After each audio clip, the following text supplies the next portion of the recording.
Um policial que controla as ruas, não pelo distintivo, mas pelo tamanho do seu poder e da sua crueldade. Afinal, se você se meter no caminho dele, não importa se você é um simples traficante, uma jornalista ou até um dos maiores atiradores que o BOPE já teve. No fim, você vai de vala. E para entender como ele se tornou um dos maiores vilões da história do nosso cinema, é preciso entender a mente doentia por trás do Rocha.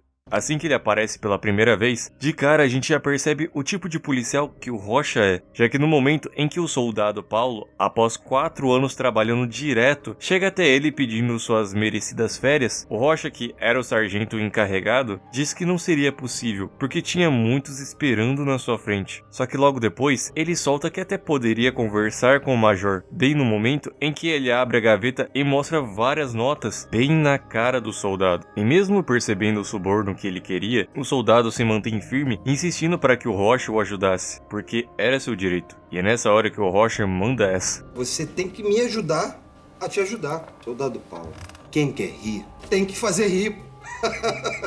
Porque até seus direitos em um sistema tão corrupto, você precisa pagar para ter. E quando o soldado Paulo tentou seguir o caminho honesto, chegando até reclamar do Rocha e indo parar trabalhando na cozinha, o sargento, sabendo como a banda tocava, ia fazendo geral rir, chegando até o cargo de major. Até que sua presença passou a causar mais incômodo do que qualquer risada. Ainda mais quando precisou encarar novamente em sua equipe alguém que não se vende de jeito nenhum. Caveira vai foder nossos esquemas aqui no batalhão, porra. Mete na primeira operação, toma um tiro, uma bala perdida, um fogo amigo e pronto, enterra com os militares.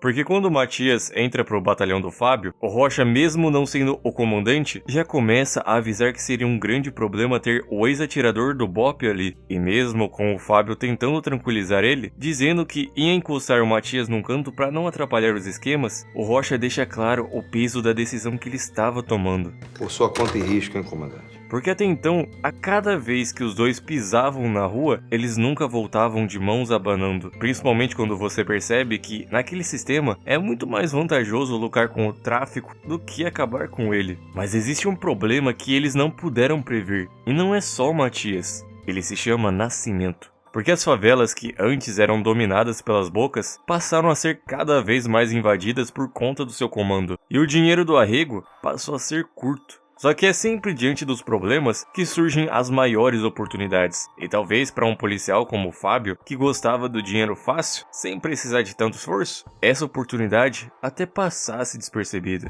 Mas para alguém como Rocha, essa era exatamente a chance de crescer. Porque você não precisa pegar dinheiro de um traficante, quando é você que pode se tornar o dono do morro. Quem foi que disse que a comunidade é tua? Já que não é só do tráfico que dá pra ganhar dinheiro dentro da favela. E quando o Rocha entendeu isso, toda a internet passou a ser cobrada, a TV a cabo, o gás de cozinha e até os empréstimos passaram a ser feitos por ele. Não era mais apenas quem consumia drogas, mas qualquer um que morasse naquela região. E se você fosse comerciante e se recusasse a pagar as taxas abusivas, era isso que acontecia com você.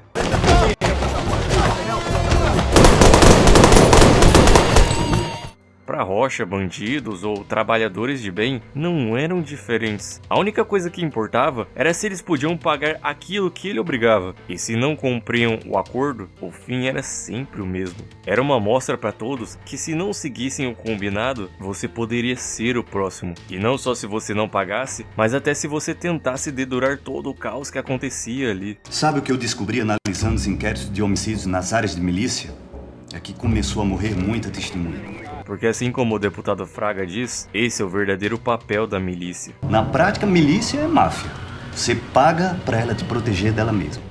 E a milícia se tornava ainda mais forte, assim como Rocha, quando deputados, secretários e até governadores viraram seus grandes aliados. Já que os anos se passaram e a influência do Rocha na comunidade, somada à falsa sensação de segurança e controle nas favelas do Rio, que viravam manchete na mídia, era o suficiente para fazer qualquer um chegar no cargo dos sonhos. E até fazer tiro se tornar motivo de festa. Calma, gente, hoje é no amor, hoje é no amor. E mesmo que seu comandante não concordasse com tudo isso, ele só podia aceitar quieto, Ainda mais quando os planos do Rocha ficavam cada vez mais ambiciosos e difíceis de controlar, porque se ele era dono de quase toda a zona oeste, existia uma área que sozinho eles não conseguiriam tomar. E é aí que roubar armas da polícia fingindo que foram bandidos era tudo que tanto o governante quanto a milícia precisavam. Afinal, a última grande área do tráfico ia cair, a milícia ia tomar o lugar, e o governo do Rio seria aclamado por ter feito isso acontecer. Por isso, ele usa o Bop e o Matias para tomar a boca rival, já que assim ele mataria 2 coelhos com uma cajadada, se livraria do Matias no batalhão e conseguiria um dos melhores atiradores para jogar do lado dele. Só que pro Rocha, o aliado pode virar inimigo muito rápido. Se ele decidir perguntar demais, bater no seu peito e tentar crescer para cima de você. E se ele já queria encostar o Caveira desde que ele apareceu, não é o choro do coronel que teria o feito mudar de ideia. Mesmo que tenha sido pelas costas, sem qualquer chance de defesa, do jeito mais sujo possível. Porra, tu não pediu pra encostar o cara, porra? Tá encostado, caralho. O que é? Vai acender velhinha agora pro Caveira, porra? E o que é mais curioso é que mesmo no funeral, com toda a tropa emocionada, o cara consegue ser cara de pau e frio a ponto de mandar essa na frente do Nascimento sem um pingo de remorso. Coronel, uma perda inestimável pra nossa corporação. Os sentimentos.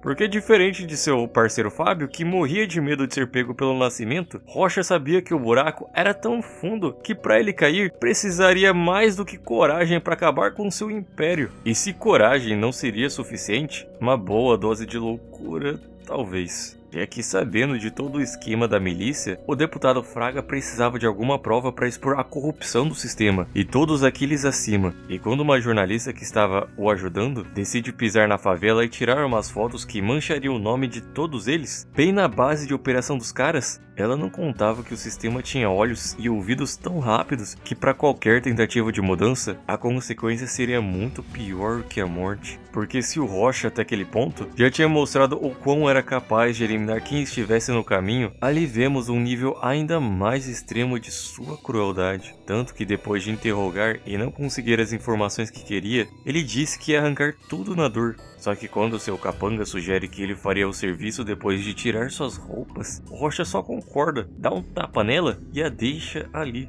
sofrendo em desespero, da forma mais cruel e desumana possível. E para piorar, ainda manda queimar e eliminar seu corpo como se ela não fosse nada, como se não passasse de só uma diversão, só mais um corpo sem importância, jogado ao fogo por não aceitar viver em um meio que põe um preço na sua vida e que mesmo tentando lutar contra, uma hora te obriga a pagar.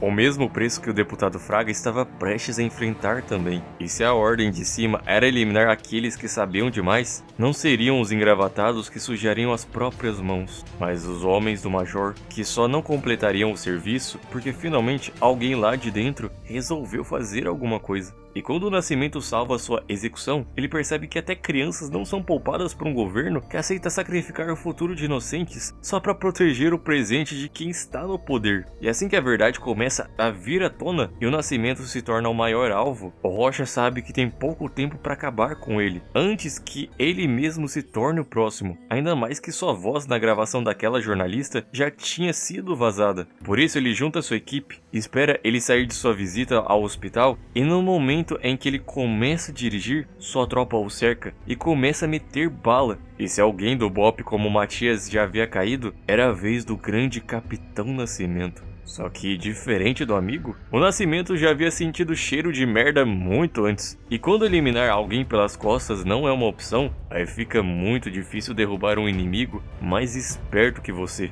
Porque mesmo sendo o grande chefão da milícia e controlando boa parte do Rio de Janeiro, seu poder ainda é pequeno se comparado a quem joga esse jogo com todo o tabuleiro em mãos. Já que no fundo, mesmo sem querer admitir, você é apenas uma peça. E se cair, outro assume seu lugar, porque aquele que conquista no tiro, morre no tiro. E se um dia é no amor, quando você se alia àqueles que também sabem trair pelas costas, um dia pode também ser na dor.